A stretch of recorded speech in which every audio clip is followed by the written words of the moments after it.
مجھے اتنی اجازت دے دی۔ آپ نے فرمایا تجھے تو اجازت دوں، تیرا ضامن کون ہوگا؟ ادھر دیکھا کوئی نہ کھڑا ہوا، ادھر دیکھا کوئی نہ کھڑا ہوا۔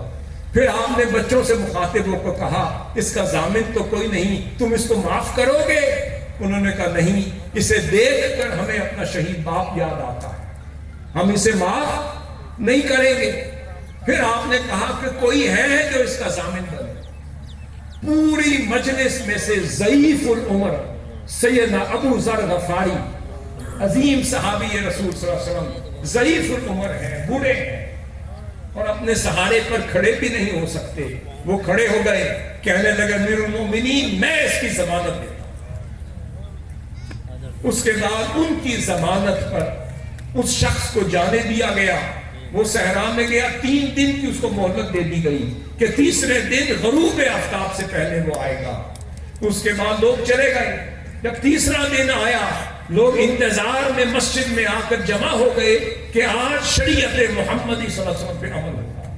اب مغرب کی نماز میں کوئی 5-6 منٹ باقی رہ گئے، ہر کوئی ایک دوسرے کو دیکھ رہا ہے۔ اگر وہ شخص نہ آیا تو حضرت ابو ذر غفاری پر یہ حد لگ جائے گی اور انہیں شہید کر دیا جائے گا۔ سیدنا عمر فاروق بھی پریشان ہیں، بچے بھی پریشان ہیں، وہ بھی دروازے کی طرف دیکھے جا رہے ہیں۔ اچانک ابھی 2 منٹ باقی ہیں مغرب میں، تو وہ شخص داخل ہو جاتا ہے، ہانپتا ہوا، کانپتا ہوا سانس لیتا۔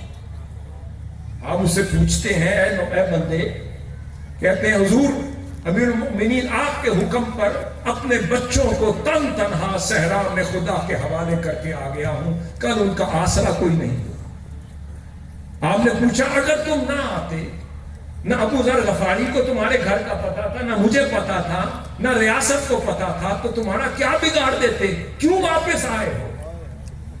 کیوں واپس آئے ہو؟ میں نے کہا حضور اس لیے واپس آیا ہوں کہ کہیں کوئی یہ نہ کہہ دے کہ حضور کی امت میں وعدوں کا افا کرنے والا ہی نہ رہا، وعدوں کا افا کرنے والا ہی کوئی نہ رہا، میں اس لیے واپس آیا۔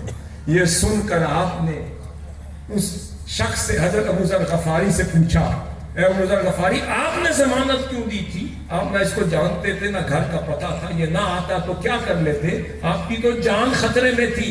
کہا امیر المؤمنین اس لیے ضمانت دی تھی کہ کہیں یہ کوئی نہ کہہ دے کہ اعتبار کرنے والا ہی کوئی نہ رہا،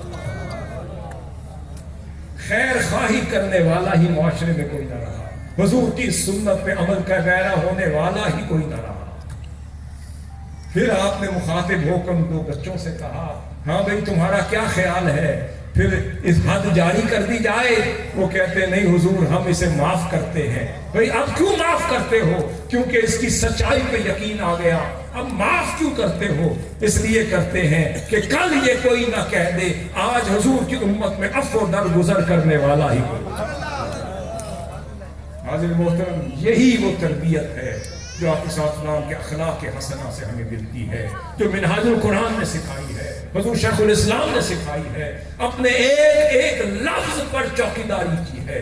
منہاج القرآن نے ہر قدم پہ چوکیداری کی ہے، جو عہد کیا ہے اسے نبھانے کی کوشش کی ہے، جو بات کی ہے اس کو توڑ چڑھانے کی کوشش کی ہے۔ اگر حضور کی غلامی میں رہنا چاہتے ہیں تو اخلاق مصطفیٰ کا لباس چڑھا، پھر اخلاق مصطفیٰ میں جئیں، اس کے لباس میں جئیں، اسی لباس میں بھریں، اسی میں زندگی بسر کریں، تاکہ کل یہ کوئی نہ کہتے حضور کی امت میں حضور کے اخلاق کا لباس پہننے والا کوئی نہ رہا۔ اسی نسبت کے ساتھ جئیں، اسی نسبت پہ بھریں، اور حضور شیخ الاسلام کی بھی تعلیمات